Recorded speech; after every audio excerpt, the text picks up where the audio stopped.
malaman mo agad kung gaano kataas yung interest level niya sa'yo. Kasi again, alam agad ng babae kung gusto ka niya o hindi. Okay? Kapag nakita ka ng babae, alam niya agad kung pwede ka. Kung pwede ba to, pwede ba tong maging, pwede ba tong maging boyfriend ko. Okay? Alam niya agad because she feels something inside her.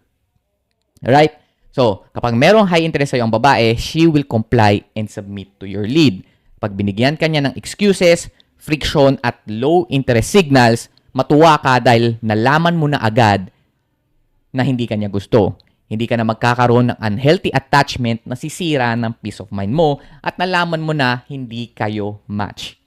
With this one, madali kang makaka-move on at mabilis mong mahanap yung babaeng pinipili ka din pabalik. That's why it's really important to know the primal attraction triggers of women so you can naturally attract them and keep them obsessed with you.